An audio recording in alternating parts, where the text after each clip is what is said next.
You are now listening to the Build a Brain podcast with Dr. Jeanne Zehr. Join the quest to shape an efficient brain that fires on all cylinders and runs like a fine-tuned machine. You are now in the capable hands of an international presenter and a pathologically optimistic brain builder. Dr. Zehr will give you the right blocks to build that 3 pounds of cerebral muscle for you, your child, or the young adult you teach or mentor. Block by block, thought by thought, now is the time to build a better brain. Let's get started. Welcome, friends. So glad that you've joined my fabulous audio engineer named Kidboy Cooper. And if you have ever thought of starting a podcast, this is the man that you want to contact. So he is a guru podcaster. He has a whole plan for you that you can follow and learn how to do this, or be like me and just pay him to do all the background work. And that's a really good way to go too. So anyway, we are on episode number 25 today of Build a Brain, one thought at a time, one block at a time, based upon the revolutionary, powerful work of Professor Reuven Feuerstein, an Israeli psychologist who identified these building blocks as the most foundational for all learning. So number 25 is a pretty simple one compared to some of the other ones. I hope you'll think so. It's called visual transporting, or the ability to see something and copy it accurately. So it's a little bit of visual perception. It could be auditory as well, to repeat something back somebody's just said. But Reuven, decided to focus on the visual one and think about how important this is in the classroom. So when teachers write things up on the whiteboard, or you even see it on the computer screen, can you remember it? Can you copy it down with pencil, paper, or type it again and get it accurately transported or transferred to a new location? So an example from my own life is I've always been very, very good at seeing how to spell a word and remembering it. I'm not so good with numbers.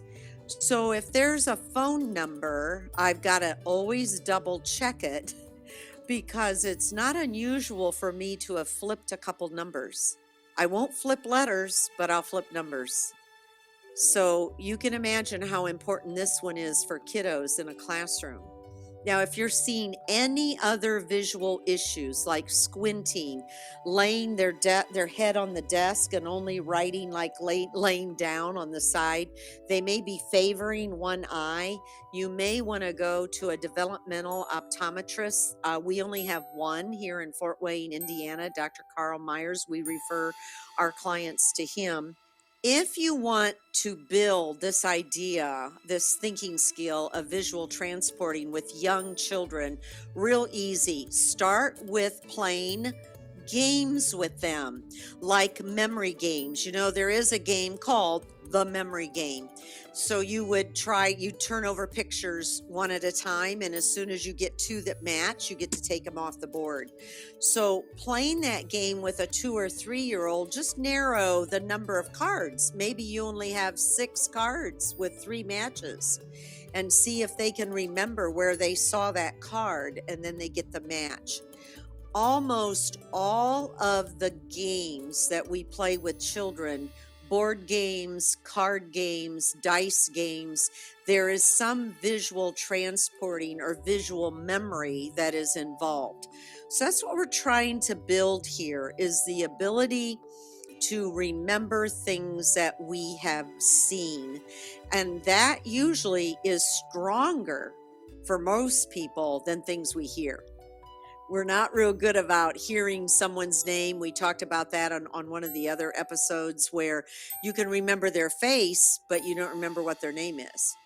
But usually things that we see, we do hold on to, but unless it's kind of complex or something you've never done before.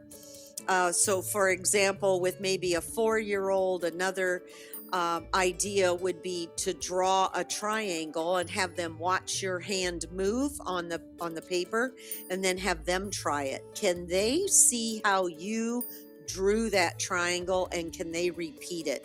So they're going to visually carry and copy that shape that they watched you draw. But honestly, all types of games and drawing will build this idea of visual memory. So play a lot of games with your children and even with young adults.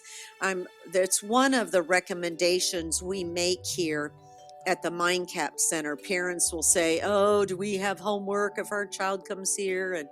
And I'll say, "Well, guess what your homework's going to be?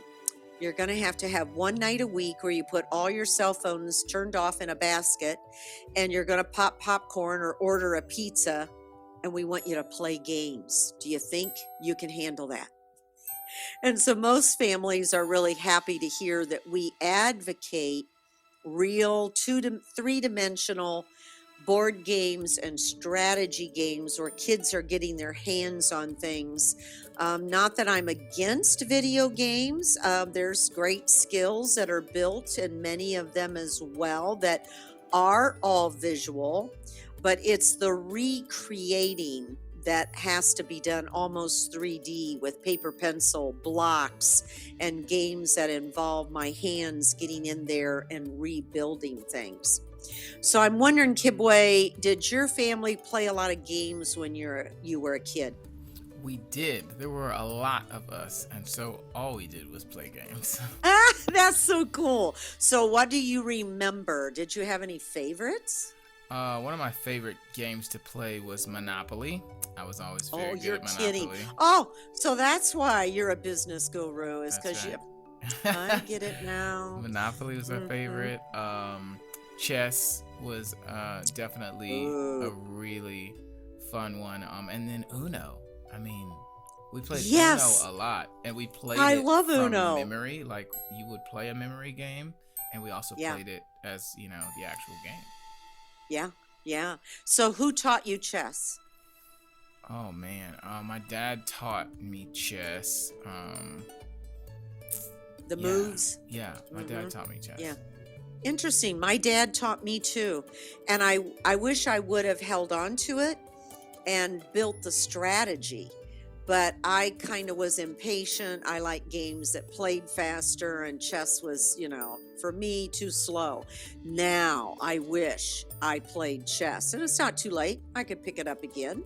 Could try that again. So chess is a fabulous game to teach children. So I'm glad you brought that one up, because that is a real good one for this specific thinking skill, because you have to learn the board and you have to hold on to your plan of where you think you're going to move next. And you have to visually imagine that my knight is going to go, what is it? Up 1 and over 2? Up 2 and over 1. Over 1. Thank you. Yep. So you have to visualize that and then carry it out and make that knight move 2 spots up and over. So you're planning it, holding it in your head, and then actually implementing it on the board. They have found a nice correlation between kids who play chess and math grades. Yeah. That's very interesting. Yeah, if you're a good chess player, you'll probably do well in math. They don't know if that's correlational or causative. Yeah, there's no way to, that's a tough one. But there's been a lot of schools that have instituted chess clubs. I was a school principal. I think you knew that, didn't you? Yeah, I was a school principal once upon a time. And I asked if I had any teachers that like chess, and by golly, I did. So I found some funds and I bought chess sets, and I said, okay, we're going to have a chess club, and I announced the day it was going to start. Show up in the cafeteria after school, and I think we had like 100 kids. We were blown away with how many kids showed up. It was crazy. So my teachers had more kids than they knew what to do with, but it was so cool. It was really cool. That's amazing. Yeah, they got into it. I had to go out and buy more chess sets. That's always good. Yeah, that's good. So you can start a 3 or 4-year-old with just maybe 3 or 4 chess pieces. You don't have to set all of them up.